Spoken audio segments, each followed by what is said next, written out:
Todo comienza cuando levantamos la vista hacia la bóveda celeste en una noche despejada y creemos ingenuamente que estamos viendo el universo tal como es en este preciso instante, sin darnos cuenta de que nuestros ojos nos están mintiendo de la manera más hermosa y cruel posible, porque el cielo nocturno no es una ventana hacia el presente, sino un inmenso archivo arqueológico donde cada punto de luz es un eco de un pasado que ya no existe, y donde la simultaneidad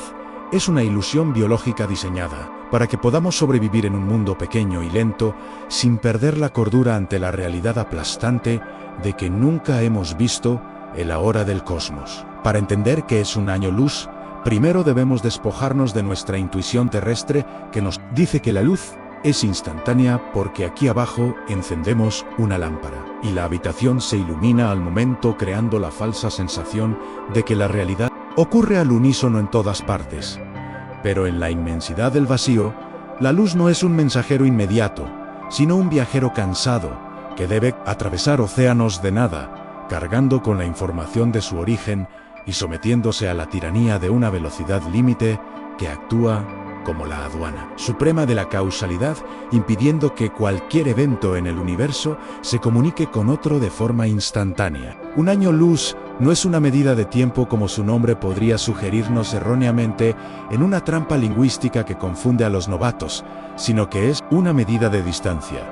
una regla de cálculo gargantuesca que equivale a la longitud exacta que un fotón puede recorrer en el vacío durante un año terrestre, viajando a 300.000 kilómetros por segundo sin detenerse ni un solo instante, lo que nos da una cifra de casi 10 billones de kilómetros. Una magnitud tan obscena y colosal que nuestro cerebro de primates evolucionados en las sabanas africanas es incapaz de visualizarla sin recurrir a la abstracción matemática. Imagina por un momento la velocidad de esa partícula de luz que podría dar 7 vueltas y media a la Tierra en lo que tardas en chasquear los dedos.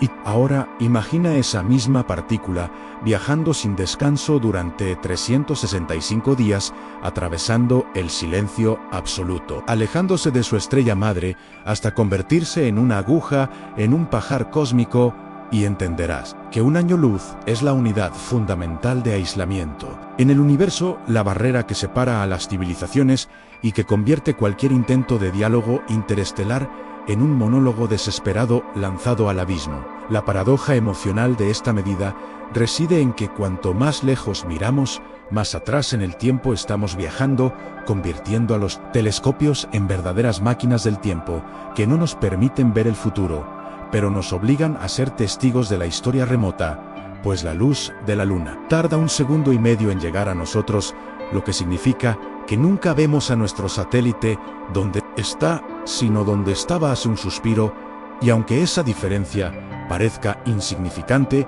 es la primera grieta en nuestra percepción de la realidad, una fractura que se ensancha a medida que nos alejamos de casa. Cuando miramos al sol, no estamos viendo la estrella que nos calienta hoy, sino la que existió hace 8 minutos y 20 segundos. Y si en este preciso instante el sol decidiera apagarse o desaparecer, no nos enteraríamos hasta que la última partícula de luz llegara a nosotros y la gravedad dejara de surtir efecto, condenándonos a orbitar alrededor de un fantasma durante 8 minutos de ignorancia feliz, antes de que la oscuridad y el frío nos revelaran que el centro de nuestro sistema ha muerto, demostrando que vivimos en una burbuja de retraso perpetuo. Si extendemos nuestra visión más allá de los planetas, hacia la estrella más cercana, que es Próxima Centauri, nos encontramos con que su luz tarda más de 4 años en cruzar el abismo,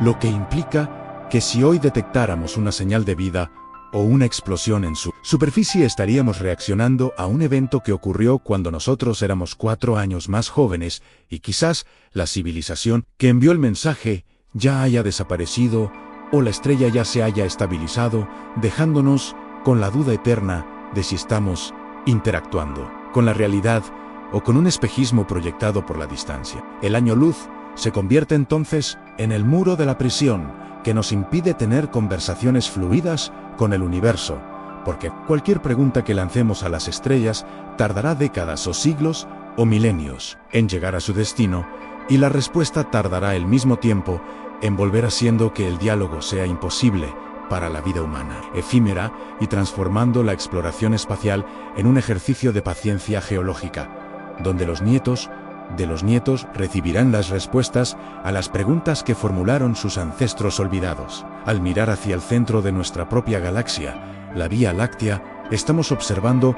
la luz que salió de allí hace 26.000 años, una época en la que los humanos todavía vivían en cuevas y cazaban con lanzas de piedra, y si hubiera alguien allí mirando hacia nosotros con un telescopio lo suficientemente potente, no vería nuestras ciudades ni nuestras luces eléctricas, sino un planeta salvaje y verde, sin fronteras políticas, donde pequeños grupos de homínidos luchan por sobrevivir al invierno de una era glacial, ajenos a que alguien los observa desde el futuro. Esta distancia insalvable nos enseña una lección de humildad brutal,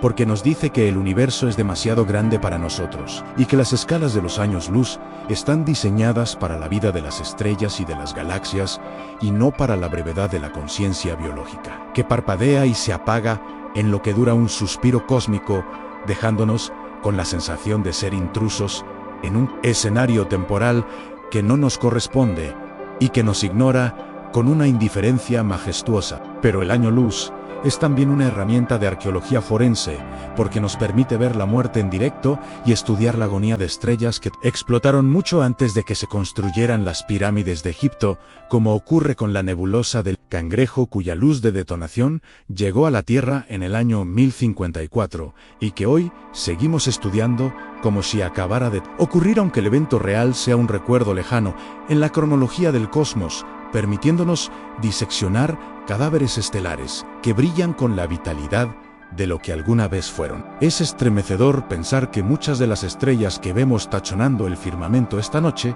podrían ya no existir en absoluto, habiendo consumido su combustible nuclear y colapsado en agujeros negros o enanas blancas hace siglos, pero cuya luz final todavía está en tránsito, recorriendo los últimos años luz que la separan de nuestras retinas, creando un cielo que es en gran parte un cementerio visual lleno de lápidas luminosas que nos mienten sobre la estabilidad del universo, si nos atrevemos a mirar más lejos hacia nuestra vecina galáctica. Andrómeda, la luz que recibimos, ha estado viajando por el vacío intergaláctico durante 2,5 millones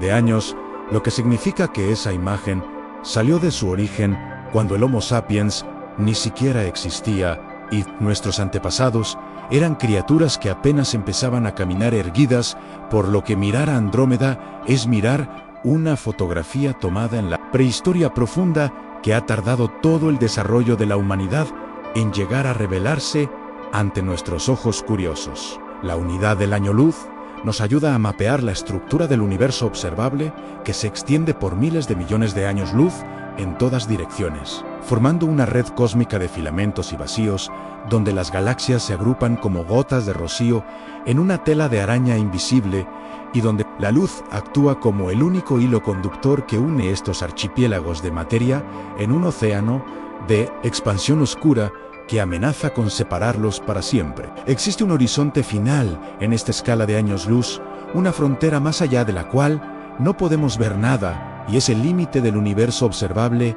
marcado por la radiación de fondo de microondas, que es la luz más antigua que existe, emitida 380.000 años después del Big Bang, y que ha estado viajando durante 13.800 millones de años para llegar a nosotros, convertida ahora en un susurro de radio frío y débil que llena todo el cielo y nos marca el borde de nuestra jaula visual. Lo más inquietante de los años luz no es solo lo que nos permiten ver, sino lo que nos ocultan para siempre, porque debido a la expansión acelerada del universo, hay regiones del espacio que se están alejando de nosotros a velocidades superiores a la de la luz, no porque se muevan más rápido que los fotones, sino porque el espacio entre nosotros y ellas se estira, creando más distancia cada segundo, de la que la luz puede recorrer, condenando a esas galaxias a desaparecer tras un horizonte de sucesos cosmológico y a quedar desconectadas de nuestra realidad para toda la eternidad. El concepto de año luz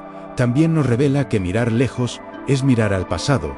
y por lo tanto, cuanto más profundizamos en el espacio, más nos acercamos al origen de todo, permitiéndonos ver cómo eran las galaxias cuando eran bebés caóticos y deformes, y cómo se encendieron las primeras estrellas en una oscuridad primordial, dándonos la oportunidad única de presenciar nuestro propio nacimiento cósmico, rebobinando la película de la existencia simplemente enfocando nuestros lentes en los puntos más tenues del campo profundo. Esta velocidad finita de la luz tiene implicaciones profundas para la causalidad porque garantiza que el efecto nunca pueda preceder a la causa, manteniendo la coherencia lógica del universo y evitando las paradojas temporales que romperían la estructura de la realidad, asegurando que cada evento tenga su lugar fijo en la secuencia del tiempo, aunque nosotros lo percibamos con retraso dependiendo de nuestra posición. En el teatro de las estrellas, a nivel psicológico, comprender que es un año luz nos provoca una sensación de vértigo existencial conocida como el sublime terrorífico, porque nos obliga a confrontar nuestra pequeñez no solo en el espacio, sino en el tiempo, haciéndonos sentir como efímeros, destellos de conciencia atrapados en un rincón de una galaxia espiral, cualquiera rodeados por distancias que son insultantes para nuestra necesidad de control y de inmediatez. Quizás lo más poético de los años luz es que definen nuestra soledad, pero también nuestra conexión, porque esa luz que tarda eones en llegar está hecha de los mismos elementos que componen nuestra sangre y nuestros huesos, y al estudiarla estamos recuperando las piezas dispersas de nuestra propia historia atómica, reconociendo que somos polvo de estrellas que ha cobrado vida para mirar hacia atrás y preguntarse de dónde vino esa luz antigua. La demora de la luz también significa que nunca estamos solos del todo, en el sentido de que el universo siempre nos está enviando cartas. Desde el pasado, mensajes embotellados en fotones que nos cuentan cómo era la temperatura y la composición química de mundos lejanos hace millones de años, permitiéndonos reconstruir la biografía de la materia y entender que la historia del cosmos es una narrativa continua que se escribe con la tinta indeleble de la radiación. Nos preguntamos si alguna vez podremos romper la tiranía del año luz y encontrar atajos a través de agujeros de gusano o métricas de Alcubierre que nos permitan burlar el límite de velocidad cósmico y viajar a las estrellas en lo que dura una vida humana. Pero por ahora, esas son solo ecuaciones en pizarras de físicos teóricos, y la realidad sigue siendo que estamos confinados a observar desde lejos, atrapados en la lentitud de la luz. Mientras tanto, el año luz sigue siendo la medida de nuestra paciencia y de nuestra aspiración, porque cada vez que descubrimos una galaxia a 10.000 millones de años luz, estamos ampliando el mapa de nuestra ignorancia y al mismo tiempo colonizando con la mente territorios a los que nuestros cuerpos jamás podrán llegar, demostrando que la imaginación humana puede viajar más rápido que la luz, aunque solo sea en el terreno de las ideas y los sueños. Es fascinante considerar que si hubiera un espejo gigante a 100 años luz de la Tierra y pudiéramos mirar en él con un telescopio perfecto, veríamos nuestro propio planeta tal como era hace 200 años en la época de las revoluciones industriales y las guerras napoleónicas, viendo a nuestros antepasados moverse en silencio, ajenos a que sus descendientes los observan desde el futuro a través del rebote de la luz, en un juego de espejos cósmico que desafía la muerte. El año luz es en última instancia una cicatriz en el tejido del espacio-tiempo. Una marca que nos recuerda que todo lo que vemos es un fantasma y que el presente es un privilegio local que no se comparte con el resto del universo, obligándonos a vivir en una isla de ahora, rodeada por un océano de ayer que se extiende hasta el infinito en todas direcciones. Esta comprensión transforma nuestra relación con la noche, porque ya no vemos puntos estáticos, sino trayectorias, y no vemos un techo negro, sino un túnel profundo que se hunde hacia el inicio de los tiempos, invitándonos a caer hacia arriba con la mente abierta y el corazón preparado para la inmensidad que no cabe en nuestros relojes ni en nuestros calendarios. Al final, entender que es un año luz es aceptar que el universo es un lugar de despedidas constantes, donde la imagen que recibimos es siempre un adiós que se prolonga por milenios y donde la belleza reside precisamente en esa nostalgia inherente de saber que lo que amamos en el cielo ya no es lo que vemos, sino lo que fue. Nos quedamos en silencio bajo la Vía Láctea, sintiendo el peso de los siglos caer sobre nuestros párpados y comprendiendo que somos los únicos seres capaces de medir la distancia entre su propia fragilidad y la eternidad de la luz que nos baña. Y en esa reflexión final entendemos que un año luz no es solo una distancia física, sino la medida exacta de nuestra curiosidad y del anhelo humano de tocar lo intocable, cruzando el abismo con la única nave, capaz de viajar instantáneamente, que es el pensamiento mismo que ahora sabe que mirar al cielo es en realidad mirarse a sí mismo en el espejo del tiempo profundo.